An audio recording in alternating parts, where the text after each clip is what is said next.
കടൽ മണൽ ഖനനത്തിനെതിരെ സംസ്ഥാനത്ത് അർദ്ധരാത്രി മുതൽ പ്രഖ്യാപിച്ച തീരദേശ ഹർത്താലിൽ പിന്തുണച്ച് മത്സ്യത്തൊഴിലാളി സംയുക്ത ട്രേഡ് യൂണിയനുകളുടെ നേതൃത്വത്തിൽ പ്രകടനം നടന്നു.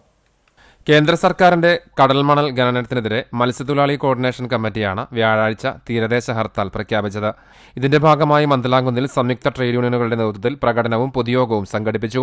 യോഗത്തിൽ മത്സ്യ അനുബന്ധ തൊഴിലാളി ഏരിയ സെക്രട്ടറി എം.എ. വഹാബ് സ്വാഗതം പറഞ്ഞു. മത്സ്യത്തൊഴിലാളി STU സംസ്ഥാന സെക്രട്ടറി PM ഹംസക്കുട്ടി അധ്യക്ഷത വഹിച്ചു. മത്സ്യത്തൊഴിലാളി കോൺഗ്രസ് സംസ്ഥാന പ്രസിഡന്റ് AM അലാവുദ്ദീൻ ഉദ്ഘാടനം ചെയ്തു.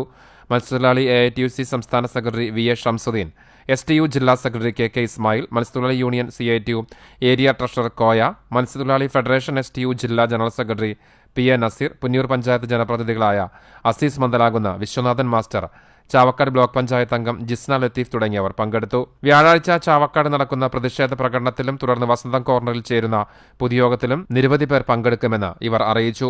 മത്സ്യബന്ധന തുറമുഖങ്ങളും മാർക്കറ്റുകളും ഹർത്താലിന്റെ ഭാഗമായി പ്രവർത്തിക്കില്ല. മത്സ്യവിതരണ മേഖല ഹർത്താലിൽ സ്തംഭിക്കും.